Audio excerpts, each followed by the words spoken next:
Hello and welcome to 90 Production Films and Music. I am Dikshant and this is Inside a Movie. अगर आप इस channel पर नए आए हैं तो चैनल को सब्सक्राइब करना और बेल आइकन दबाना मत भूलना।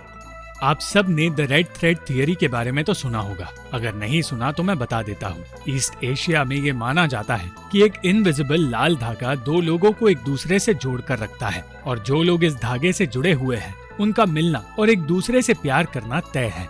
2016 की फिल्म द रेड थ्रेड इसी थियरी के बारे में है और दो ऐसे लोगों की कहानी है जिनका एक दूसरे से मिलना तय था।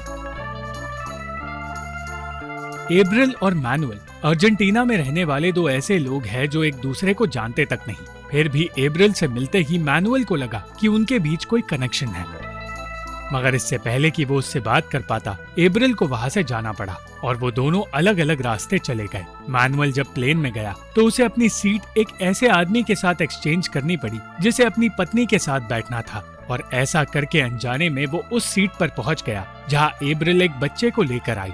थॉमस नाम का वो लड़का अकेले सफर कर रहा था और मैनुअल को उसके बहाने एब्रिल से बात करने का मौका मिल गया क्योंकि एब्रिल उसी प्लेन में एक एयर होस्टेस का काम कर रही थी। मगर थॉमस ही मैनुअल को संभालने लगा क्योंकि मैनुअल को प्लेन में बैठने से डर लग रहा था। एब्रिल सिर्फ अपने काम पर ध्यान दे रही थी, मगर मैनुअल चाहता था कि वो उससे बात करे, इसलिए मौका मिलते ही वो एब्रिल के पास चला गया। मैनुअल उसके साथ जान पहचान बढ़ाने लगा और देखते ही देखते उनकी दोस्ती हो गई। वो दोनों एक कपल को बहस करते देखते रहे और कुछ देर बाद वो दोनों एक दूसरे को ही पसंद करने लगे। वो करीब आना चाहते थे मगर आ नहीं पाए। मैनुअल ने फिर भी कोई मौका नहीं छोड़ा और वो दोनों एक दूसरे के साथ इतना ज्यादा कंफर्टेबल हो गए कि उन्होंने फ्लाइट लैंड होने के बाद एक दूसरे से मिलने का फैसला किया। एब्रिल के पास 4 घंटों का वक्त था और उसने अपनी दोस्त को बताया कि वो ये वक्त मैनुअल के साथ रहकर बिताना चाहती है, मगर मैनुअल को एयरपोर्ट पर रोक दिया गया क्योंकि वो शराब की बहुत सारी बॉटल्स ले आया था। एयरपोर्ट अथॉरिटीज ये नहीं जानते थे कि वो शराब की बॉटल्स उसी की बनाई हुई है, इसलिए वो उसे अपने साथ ले गए। 4 घंटे इंतजार करने के बाद एब्रिल को बिना उससे मिले वहाँ से जाना पड़ गया और उस दिन को 7 साल गुजर गए। वो दोनों उस दिन के बाद अलग हो गए और एब्रिल ने एक मशहूर सिंगर से शादी कर ली। उसने एयर होस्टेस की नौकरी भी छोड़ दी थी और अब उसका एक बेटा भी है। वो इस नई जिंदगी से बहुत खुश थी और मैनुअल भी इसी तरह एब्रिल को भुलाकर अपनी जिंदगी में आगे बढ़ गया। और एक दिन एब्रिल ने फैसला किया कि वो फिर से एक एयर होस्टेस का काम करेगी। वो पहली बार अपने बेटे फीलिक्स को छोड़कर काम पर जा रही थी, इसलिए वो घबराई हुई थी, मगर उसके पति ने उसका डर दूर किया और सालों बाद एब्रिल अपनी पहली फ्लाइट के लिए तैयार हुई। मगर वो ये नहीं जानती थी कि मैनुअल भी एयरपोर्ट पर ही मौजूद है।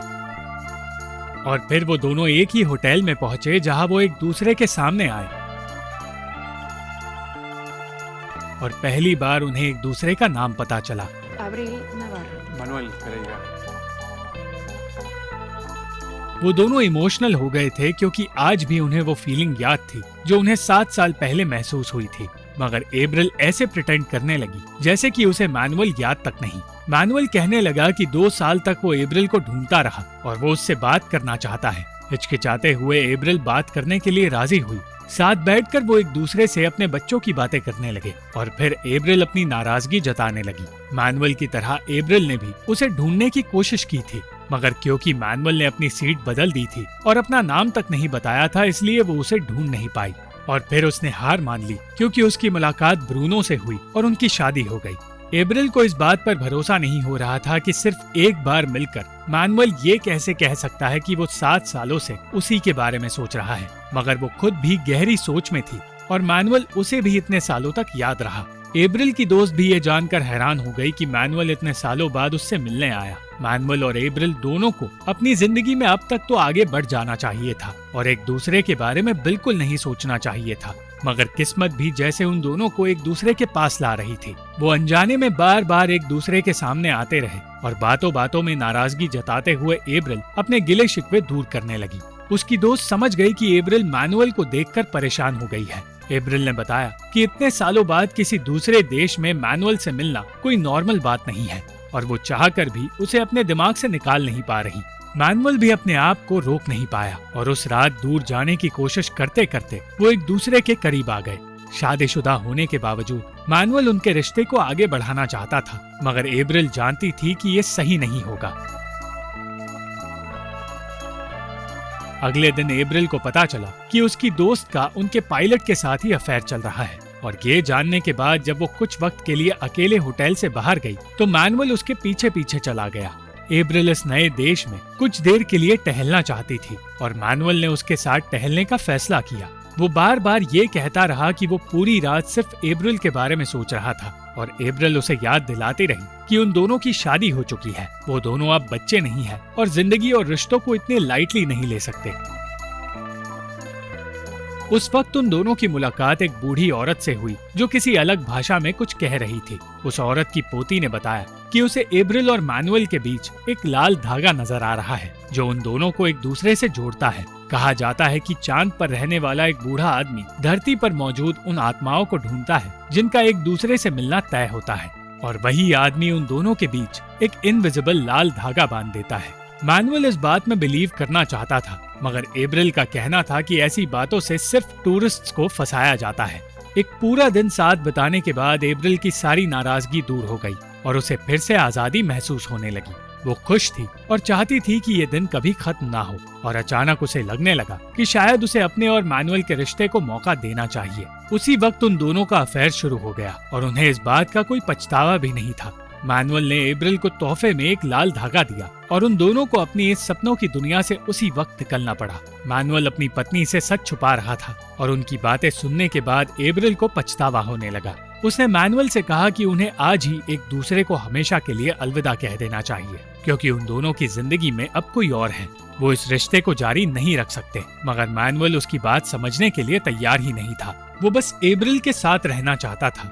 एब्रिल ये कहकर चली गई कि वो वापस उससे कभी नहीं मिलना चाहती। जिस तरह 7 साल पहले वो दोनों अलग हुए थे, आज फिर एक बार वो अलग हो गए और मैनुअल अपनी जिंदगी में लौट आया। उसकी पत्नी समझ गई कि वो किसी बात को लेकर परेशान है, मगर सच ये था कि वो अब भी एब्रिल से बात करने की कोशिश में लगा था और एब्रिल भी उसकी तरह खुश नहीं थी। मैनुअल अपनी पत्नी से बातें करने लगा और उसकी खींची हुई तस्वीरों की तारीफ करने लगा, मगर फिर उसे पता चला कि उसकी पत्नी एब्रिल के पति ब्रूनो की तस्वीरें लेने वाली है। ब्रूनो खुद भी एब्रिल को इस तरह देखकर परेशान था, मगर उसने एब्रिल से कुछ नहीं कहा। एब्रिल को जल्द ही पता चल गया कि जिस औरत के स्टूडियो में वो आई है वही मैनुअल की पत्नी लॉरा है, और उसे एहसास हुआ कि शायद वो सचमुच मैनुअल से दूर नहीं जा पाएगी।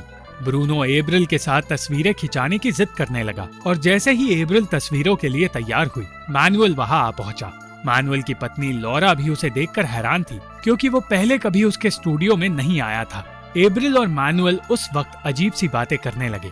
वो इशारों इशारों में ब्रूनो और लॉरा को ये एहसास दिलाने लगे कि उनकी शादीशुदा जिंदगी इतनी भी अच्छी नहीं जितनी वो समझते हैं। मैनुअल ऐसे वक्त में भी एब्रिल के करीब आने की कोशिश करने लगा था, और एब्रिल भी अपने आप को इस अफेयर को जारी रखने से रोक नहीं पाई। उन दोनों को एहसास हुआ कि वो एक दूसरे से बहुत ज्यादा प्यार करते हैं, और शायद सचमुच किस्मत में उनका साथ रहना लिखा है। एब्रिल इस प्यार में इतना खो गई थी कि वो अपने बेटे पर ध्यान नहीं दे पाई। रात भर वो घर से दूर रही और उसने ब्रूनो को बताया कि उसका फोन खो गया था। उसके बेटे की तबीयत खराब हो गई थी और वो उस वक्त उसके पास नहीं थी। इस बात ने उसे और मैनुअल दोनों को गहरी सोच में डाल दिया। वो सही और गलत के बीच के फर्क को समझना ही नहीं चाहता था, और उसे लॉरा की नहीं एब्रिल की फिक्र हो रही थी। एब्रिल को ये सोचकर पछतावा हो रहा था कि वो अपने अफेयर की वजह से अपने बेटे को हमेशा के लिए खो सकती थी। ब्रूनो जानता था कि एब्रिल उससे कुछ छुपा रही है, और एब्रिल भी अब इस सच को ज्यादा देर तक छुपा नहीं सकती थी।